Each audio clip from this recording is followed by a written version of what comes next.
Hello, hello, hello. I am Candace Sims and I am your bereavement coach, your life coach, your grief coach. And along with being your personal grief coach, I am also a bereavement coordinator for businesses who are interested in hiring professionals to come in and speak with your employees about grief, loss, trauma, stress in order to in order for them to continue excellent productivity. Today, I'm going to be talking to you about purpose and why coaching is necessary. Coaching is still one of the most hidden jewels, gems as a tool, as a strategy to allow people to come into their own purpose, to come into their own identity, to help them understand life, to help them to understand themselves from their own vantage point. For many years now, the go to has always been therapy. And I am not knocking on therapy because there are some things that coaching cannot resolve that may need to be referred to a clinical licensed therapist. If you are a person who struggles with grief and loss, you understand very much how sadness, depression may make us feel unproductive, may make us feel confused, may make us feel stuck, worried about the future. And before I really understood that there was such a thing as sadness, depression, I was very much concerned about becoming a person in a depressive state because I know what depression can do to your mind, to your body, to your productivity, to your energy levels. Depression is not a friend, depression is not a motivator. It can be. I'm going to talk a little bit about that toward the end of this video. But depression scared me half to death. And it wasn't until I learned that there was a difference between sadness, depression, and clinical depression. Sadness, depression helps us to understand that we're human, that we're normal, that there are certain things that happen in life that causes us to be sad, that causes us to be discouraged, that causes us to be hurt and in pain. But when that hurt, that pain, that sadness, that disappointment is left unattended, then something really, really bad happens. It turns into a clinical depressive state. And that's when you need a therapist to get involved. And sometimes you may even need medication to help you up out of this clinically depressive state. Why is coaching necessary? I often have to remind myself that I am not just an average person.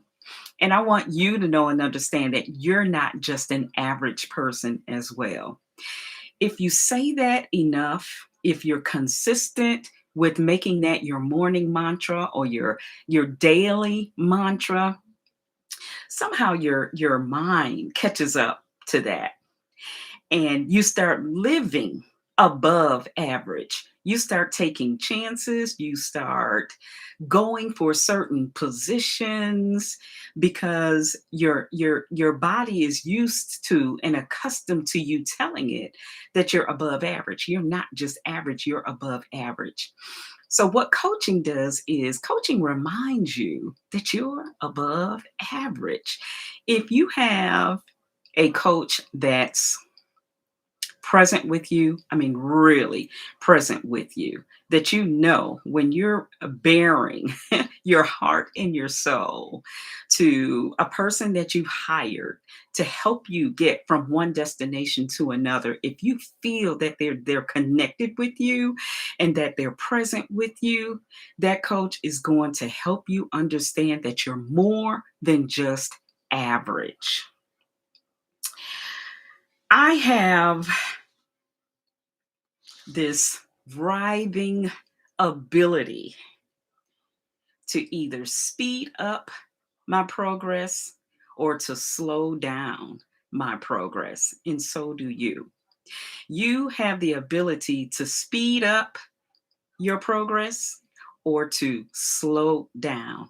It's called acceleration or it's called deceleration. The older we get, we should be improving. The older we get, we should be learning more. The older we get, we should be experiencing more. It is true that the older we get, the closer we get to death, because death is something that's definitely inevitable. But, and death is something that you can't escape. So if you learn to think about death this way, when you come to your deathbed, can you look back and say, I have lived a life worthy of purpose? I have lived a life worthy of existence. That's what it's all about. I think a lot of times we waste too much time doing nothing. We take too much time following others. We waste so much time not building our own talents. We waste so much time not building our own talents. We have to do that. We have to do that. And that's why coaching is necessary. A coach reminds you and holds you accountable in making goals and achieving your goals. Now, you got to be clear on what your goals are. And it is not surprising to me that there are people who are in their 30s, 40s, 50s, and maybe even their 60s that are still kind of muddling through life trying to figure out what their purpose is. It's not surprising to me. It may be surprising to you, but as a coach, it's not surprising to me. And I say that because, especially for a female, especially for a non-professional female, what I mean by non-professional is a corporate. A corporate female pretty much knows what her purpose is.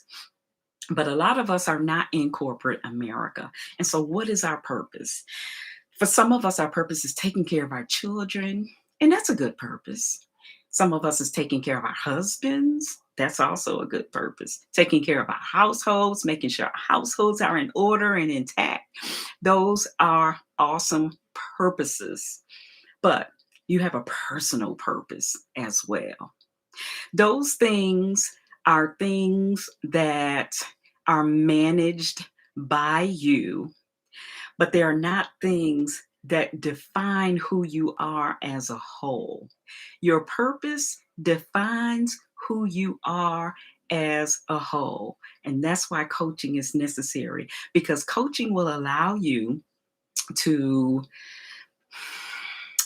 to um, to separate or to divide or to separate yourself from things that you do that you find fulfillment in versus things that are are you, and how you show up in the world and how your presence is the very thing that's an answer to a problem in the community, in your neighborhood, in your family.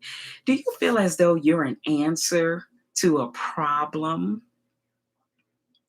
and not over and over and over, not the answer to someone else's problem, but an answer to a problem? If you're an answer to someone else's problem, you're always going to be their go to. But if you're an answer to a problem, then it ends with you. Then when you show up and when you offer your gift and offer your talent, it no longer poses itself as a problem. You have solved that problem. And that's birthed out of purpose. So I am here to challenge you. Discover your purpose. Fulfill your purpose. Mhm. Again, what does your gifting solve in this world? Because you're here for a purpose. If you have read that book, A Purpose Driven Life, it's a 40-day devotional on what in the world am I here for? What on earth am I here for? And if you have gotten to that 40th day and you still don't understand what your purpose is, you just may need a coach and you just may read that book again. I challenge you to read that book again. When greatness struggles to surface. Listen, we all have greatness within us and inside of us. But when it struggles to surface, when it struggles to be seen and recognized and heard, then you just may need a coach. That greatness needs to come out of you and do what it is intended to do. When greatness struggles to surface, we live in lack, we live in confusion, we live in misery, we're held back, we're impoverished, and we just waste a whole lot of time. We waste resources. I don't want you to live like that. I want you to live purposeful. I want you to understand what your purpose is. It is never, ever, ever too late to understand what your purpose is in this world. It's time for you to unearth and extract your greatness. And a coach can do that. I can do that for me. And then, lastly, if you need proof, listen, we know that our thoughts create the world that we tend to live in and experience. There's a scripture in the Bible that talks about when God tells us, your thoughts are not my thoughts. My thoughts are higher than your thoughts. Listen, our thoughts are not God's thoughts. So when we're having a problem with our thoughts, if our thoughts are not elevating us and edifying us to live within our purpose, then go back to your source and allow him to help you figure out what your purpose are, what your purposes are. Because if your thoughts are allowing you to stay stuck and confused, in misery, held back, impoverished, and just a waste of time and space, then you need to change the way you think about things. And you need to borrow God's thoughts, borrow God's ways. His ways are your ways. If you're continuing on in your ways, you're not taking anything away from what God can do. You're just prolonging. You're prolonging your the way to your final destination. You're prolonging it. And sadly, a lot of us don't have time like that. I know I don't have time like that. I didn't realize what my purpose was until I turned 40.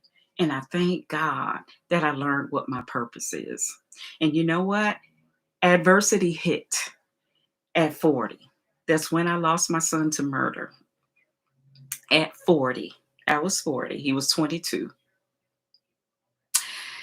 For the first 2 years, I was confused, sadness, depression, foreclosed, lost my home, lost many, many jobs, couldn't focus, lack of productivity. I was dwindling. I was losing it. I was becoming nothing. I was becoming less and less and less of who I was. And so therefore I could not become more and more and more of who I wanted to be. But I thank God that I did not allow adversity to take me out of here. I allowed my adversity to show me what my purpose is in life. And so I say to that, adversity can be your motivator or it can be a distractor. It's up to you to decide how you want to deal with your adversity. Don't resist it, lean into it. Allow me to coach you. Do a consultation with me. Reach out to me at www.concepts with a dash power.com. My email address is 678. I'm sorry. My email address is Candace, Candace, 1288 at gmail.com. And you can call me by phone, 678-499-9587.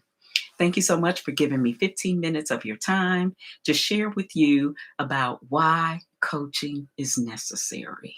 See you next time.